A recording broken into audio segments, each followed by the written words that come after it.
Nah, kalau misalnya di sini paling ditumbuk. Cuma kalau ditumbuk prosesnya lama. Ya. Tapi Gitu. ini pasti masih dipakai sampai Masih sekarang. dipakai gitu. Tiap hari juga boleh dipakai gitu. Ini hasil kelolaannya orang Kampung Naga juga, Pak, warga Nah, Kampung Naga. iya, ini kan salah satu empang ini milik umum ya. Tapi kalau misalnya ini dikatakan milik umum, bukan warga misalnya ngambil ikan bebas, Iya. bukan. Boleh siapa aja ngambil, tapi untuk keperluan umum. Warga Kampung Naga. Untuk bukan? keperluan masyarakat Kampung Naga.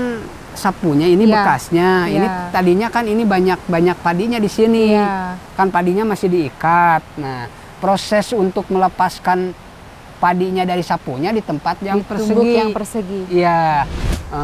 Menikah boleh. Orang Kampung Naga tidak ada larangan untuk Menikah misalnya dengan kampung menikah lain. sama orang luar, tidak ada. Boleh aja gitu. Nikah sama orang manapun juga itu dipersilahkan. Sudah nikah sama orang luar dibawa ke sini kalau ada tempat. Boleh. Kalau mau diajak keluar juga boleh gitu oke. kan.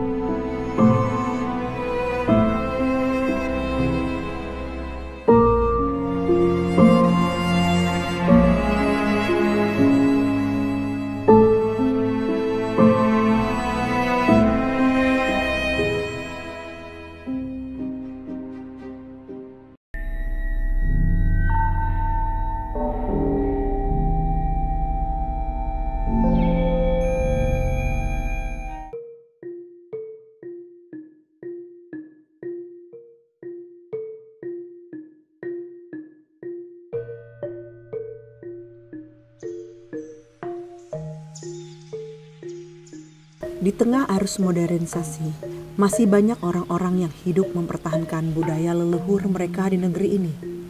Mereka mempunyai kemiripan satu sama lain, seperti menjunjung norma serta adat istiadat yang diwariskan para leluhurnya. Menolak menggunakan alat-alat elektronik dan modern dalam keseharian mereka, dan juga memiliki rumah-rumah adat yang masih terjaga keasliannya. Letak pemukiman mereka biasanya jauh dari hiruk-pikuk kota. Karena inilah pemukiman, mereka pun mencari perhatian kini banyak orang. Sampurasun, Assalamualaikum warahmatullahi wabarakatuh. Apa kabar pemirsa Jejak Leluhur Nusantara? Ya, saya sekarang berada di Tasik, yang dimana di sini terdapat Kampung Naga yang begitu banyak sejarah-sejarah yang masih dilestarikan. Sebelum saya melanjutkan cerita, saya akan bertemu dulu kepada yang bertanggung jawab di lokasi ini, yaitu beliau adalah sebagai juru pemelihara yang bernama Kang Ucu. Ya, sampurasun Kang Ucu. Kampes. Ya.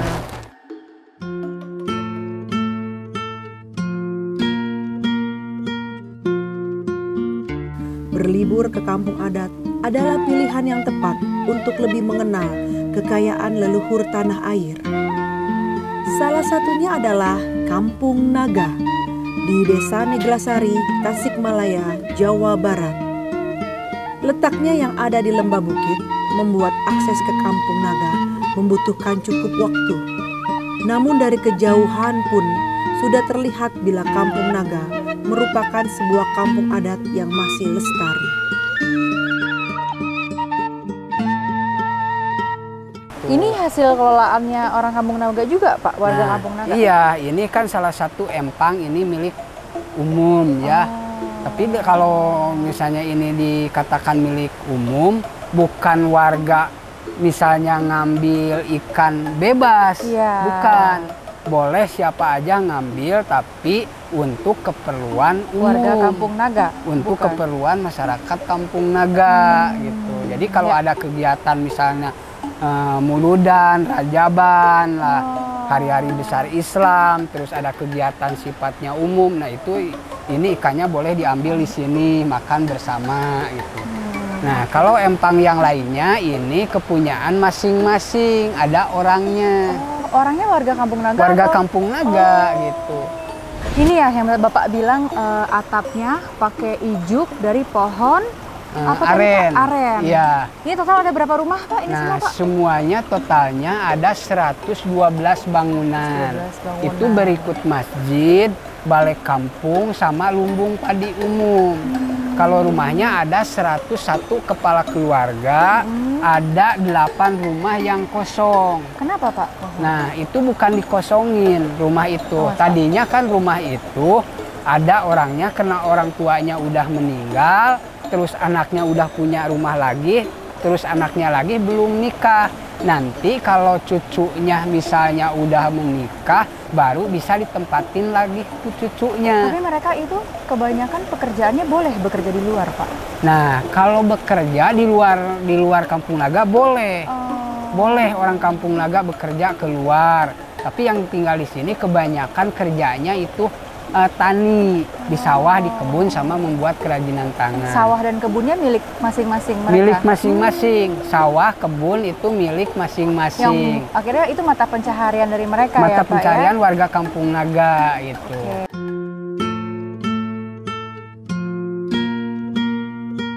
Di sini penduduknya beragama Islam. Kehidupan di kampung ini berpedoman adat istiadat, pantangan, norma-norma, dan hukum adat yang berlaku sejak zaman para leluhur. Asal muasal Kampung Naga sendiri tidak banyak yang mengetahuinya. Hanya orang-orang tertentu seperti kepala adat yang boleh bercerita. Itulah sebabnya sejarah kampung ini disebut Parem Obor, atau dalam bahasa Indonesia artinya matinya penerangan, yang diartikan ketidaktahuan warganya sendiri akan asal-usul kampungnya. Akan tetapi masyarakat di sini punya kepercayaan yang kuat untuk tetap melestarikan adat istiadat leluhurnya. Mengenai Kampung Naga, ini kaitannya dengan sejarah, ya Bu ya, sejarah Kampung Naga, yang mana sejarah Kampung Naga untuk kami itu paremun obor, atau dalam istilahnya kehilangan jejak, karena dokumen-dokumen atau barang-barang warisan leluhur yang disimpan di Bumi Ageng pada itu terbakar ya, waktu zaman DITII menyerang Kampung Naga, atau dibakar, dibumi hanguskan oleh DITII pada tahun 1956. Jadi untuk silsilah Kampung Naga dan sejarah Kampung Naga kami tidak tahu persis ya apa itu nama Kampung Naga dan dari mana kami asalnya dan berapa tahun berapa itu mulainya. Tetapi menurut para peneliti bahwa Kampung Naga berasal dari kata Nagawir. Ya. Nagawir? Ya, karena topografi Kampung Naga seperti itu, ada terasering gitu ya. Apalagi letak Bumi Ageng adanya di sebuah bukit yang dibikin teras ya. Itu gawirnya atau tebingnya sangat curam gitu ya. Nah, kalau bahasa Sunda itu Nagawir. Nah, untuk penemuan atau hasil penelitian itu kami tidak bisa menerima ataupun tidak bisa menolak karena tidak ada fakta atau tidak ada bukti yang kami punya yang diwariskan oleh leluhur karena terbakar gitu. Oh, terbakar. Setelah kebakar itu dibangun kembali seperti sedia kala, Bu. Nah, karena itu warisan ya. Jadi kalau warisan itu harus dijaga, amanah ya. Itu baik itu yang tangible atau intangible-nya itu harus juga dipelihara. Ya. Itu yang tangible-nya yaitu arsitektur ya, arsitektur Sunda yang seperti itu.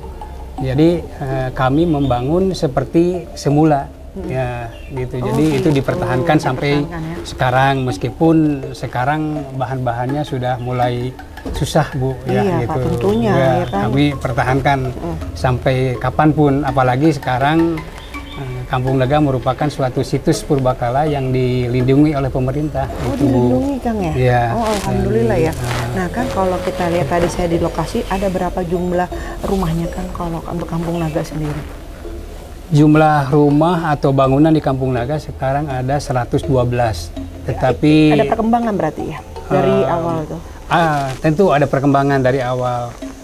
Ya, seingat saya dulu itu kurang dari 100 ya, terus berkembang sampai 113. Ya, 113 sudah mentok ya, tidak bisa bertambah lagi karena areal Kampung Naga itu dibatasi oleh batas yang telah ditentukan. Mungkin Ibu juga pernah lihat ada pagar ya, yang disebut kandang jaga itu Bu. Kandang jaga. Jadi untuk perumahan itu tidak boleh melewati pagar atau batas yang ditentukan.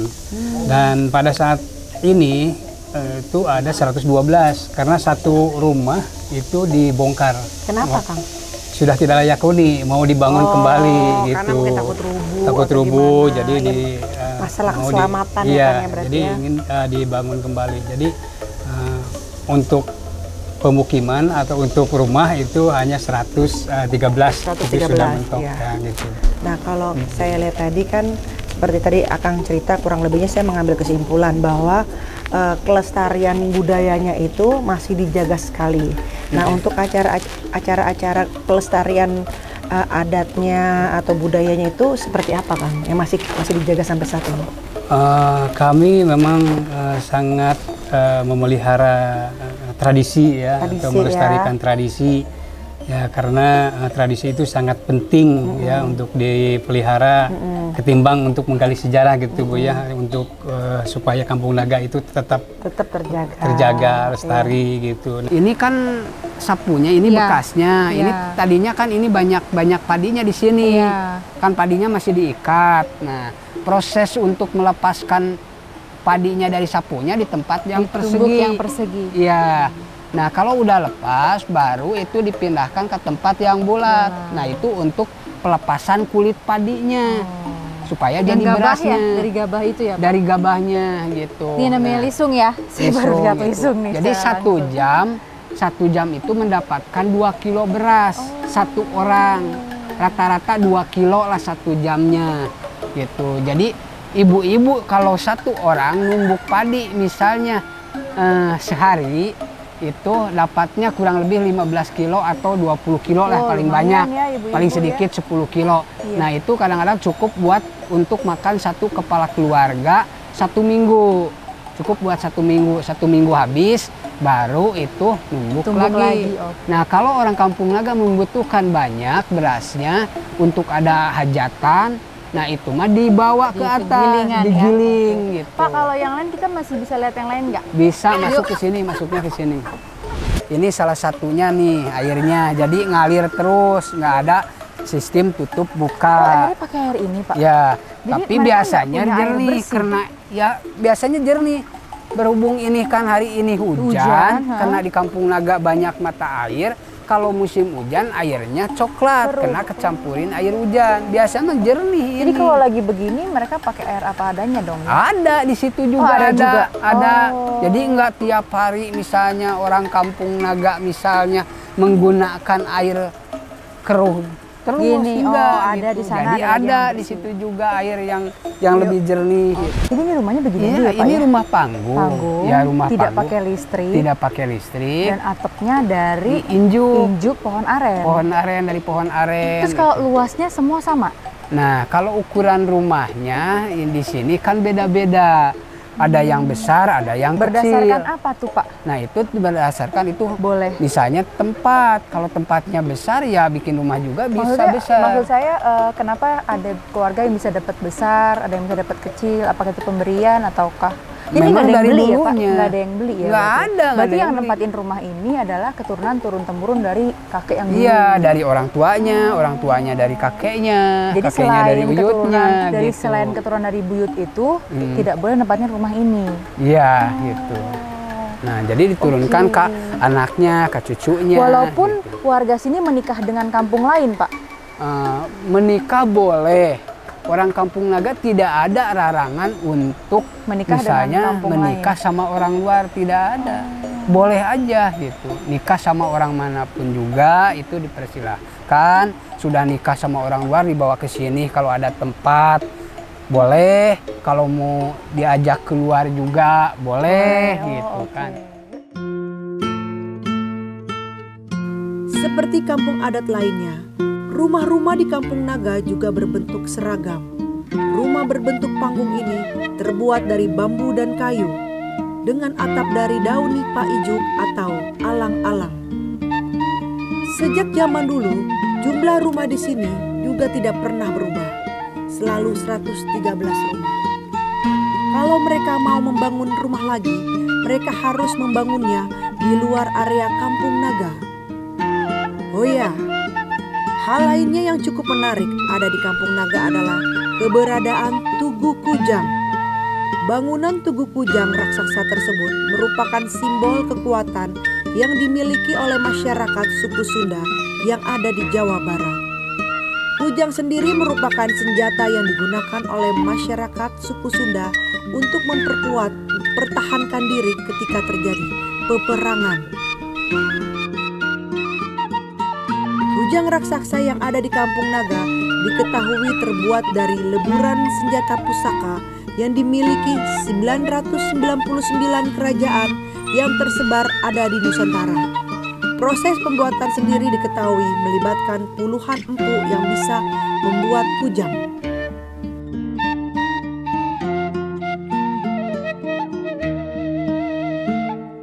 Hajat sasi itu membuat tumpeng gitu. Hajat sasi itu ziarah ke makam leluhur.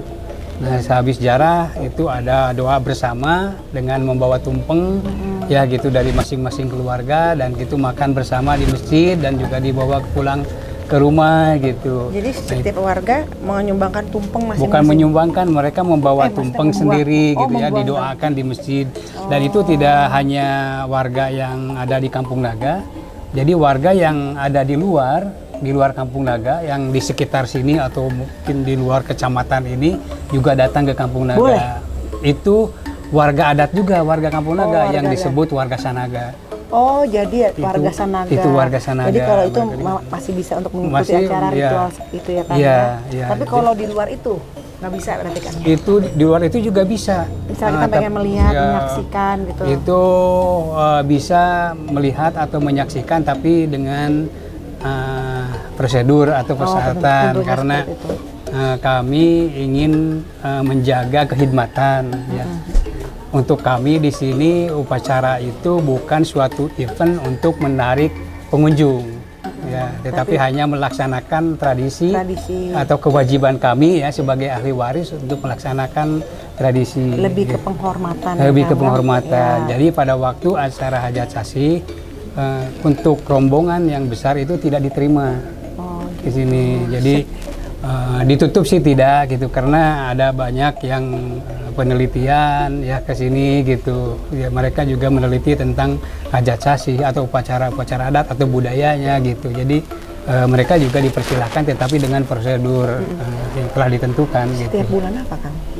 Biasanya? Itu setahun 6 kali setiap hari ya, setiap hari besar Islam, yaitu Muharram ya, kemudian Maulid Nabi, kemudian Jumadil Akhir, kemudian Lebaran, bukan sebelum Lebaran itu apa?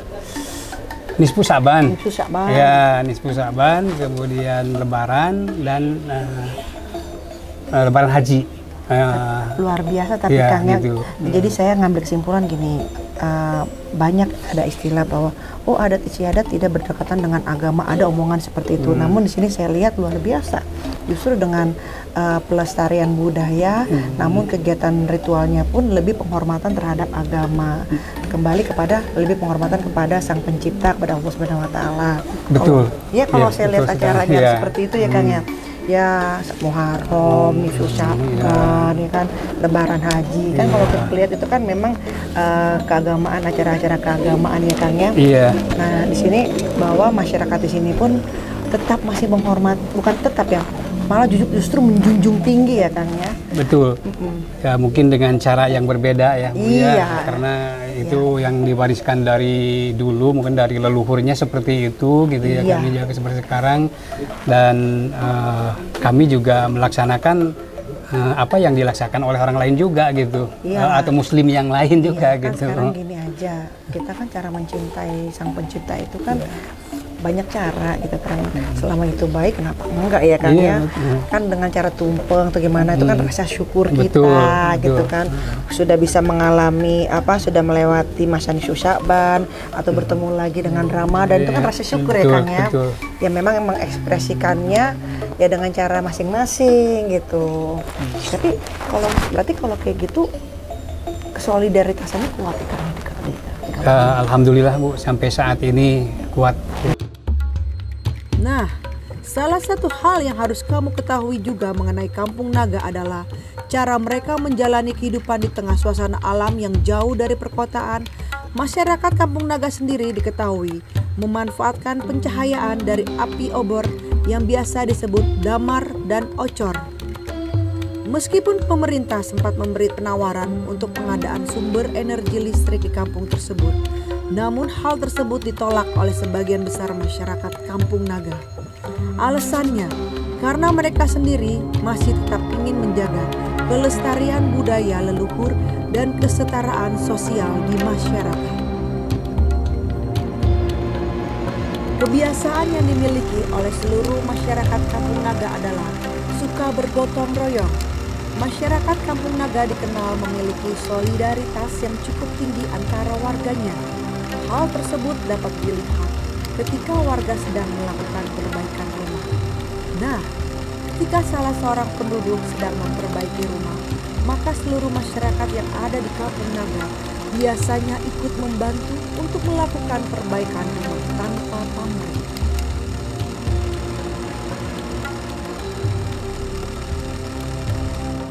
Kayu bakar. Masak masih pakai kayu bakar ya Pak? Iya, pakai kayu bakar masaknya juga, masih pakai kukusan itu kan, nasinya juga itu. Terus kalau penerangannya pakai apa Pak? Nah, penerangannya lampu tempel. Kalau dulu itu pakai cempor minyak tanah.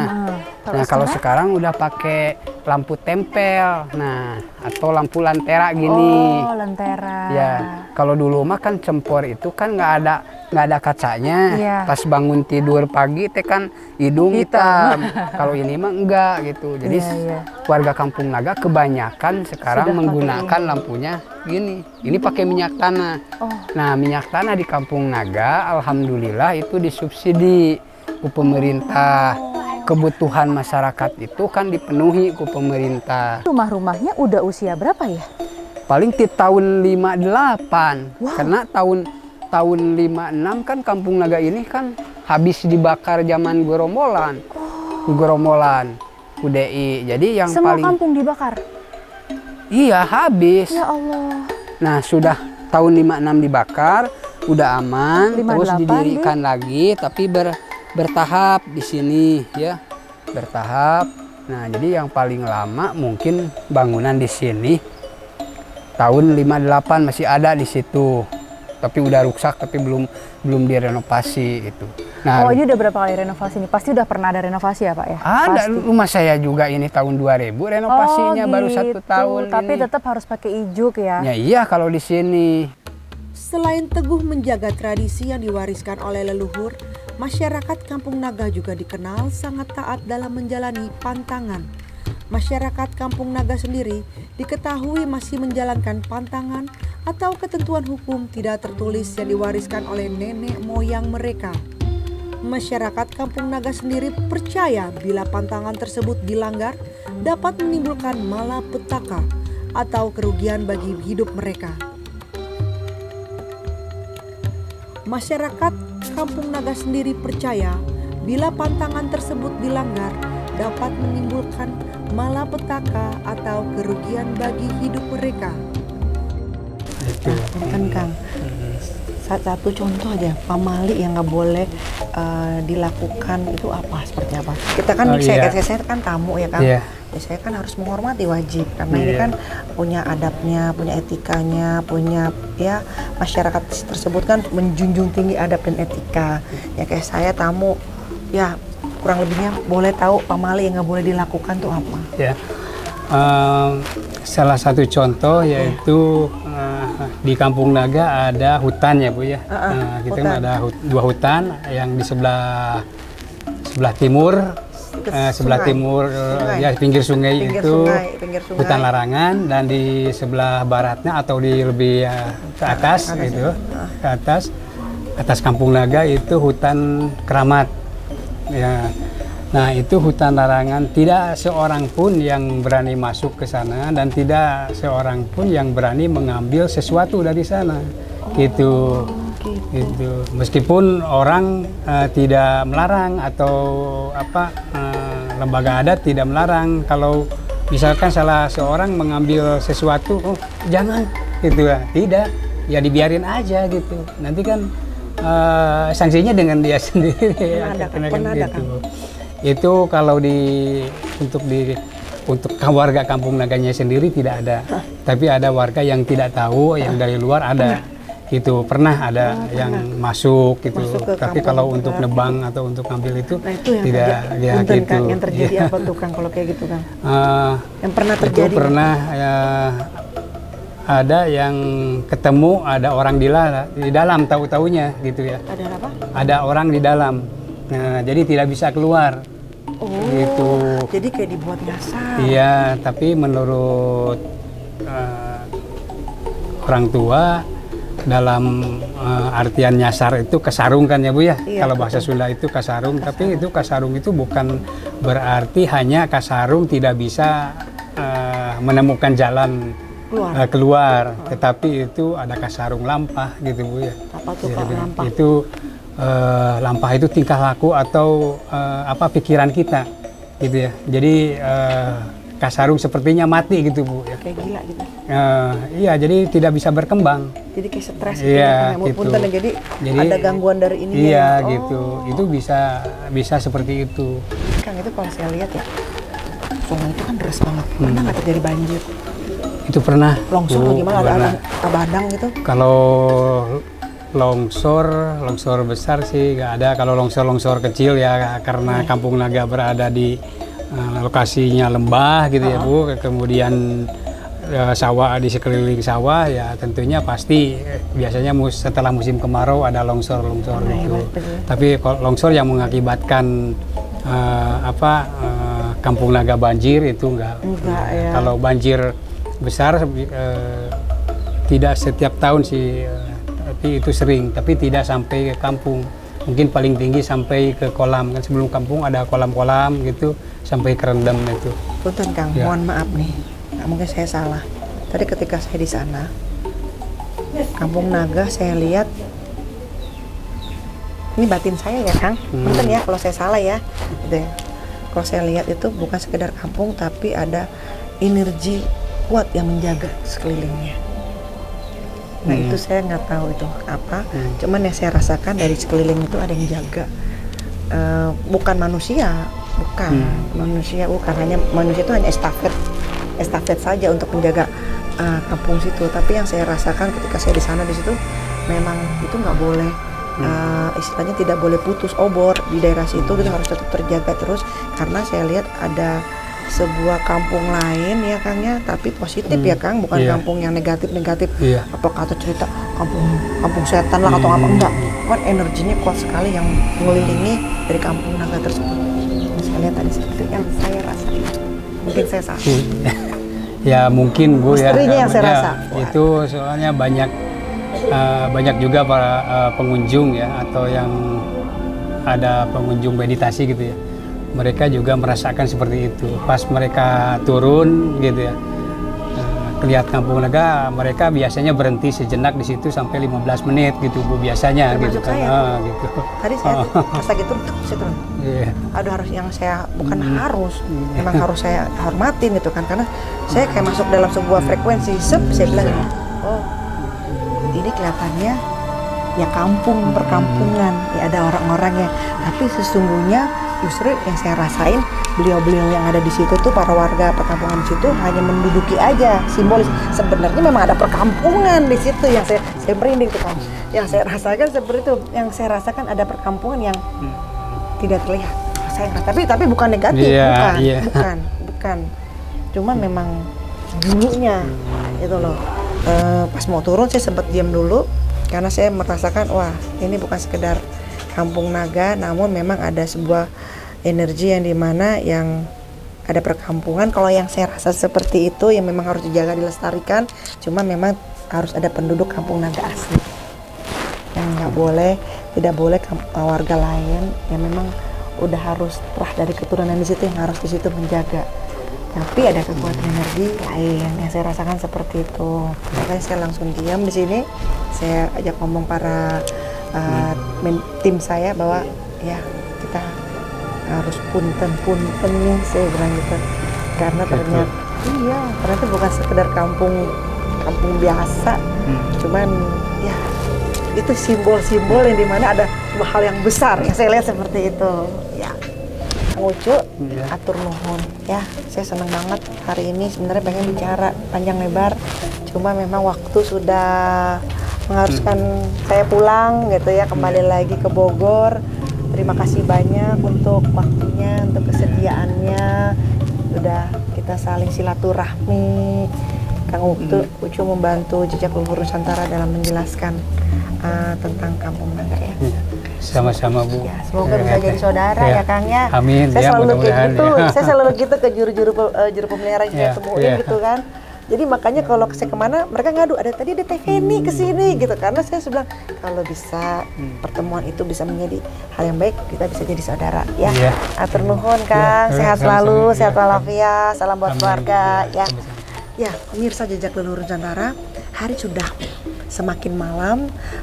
Perjalanan hari ini ya sangat-sangat panjang dan ya sedikitnya melelahkan, tapi saya senang karena bisa terus memberikan informasi kepada pemirsa tentang bagaimana sejarah Indonesia, Jejak Leluhur Nusantara, yang dimana kita harus mengetahui siapa diri kita. Oke pemirsa, saya minta maaf bila ada salah kata bersama Kang Ucu dan salah penyampaian, kita mohon maaf karena sesungguhnya kita hanya manusia biasa, tentunya ada hilaf ya. Sehat selalu untuk pemirsa di rumah. Sampurasun. Assalamualaikum warahmatullahi wabarakatuh. Kehidupan tak lekat dari rasa saling menghargai. Menghargai sesama manusia, menghargai tradisi budaya, serta menghargai alam semesta. Itulah yang dilakukan oleh warga Kampung Naga. Kesederhanaan dan kemandirian menghasilkan kesejahteraan dan kesahajaan. Patutnya hal ini dapat dijadikan panutan sebagai awal sebuah kemajuan.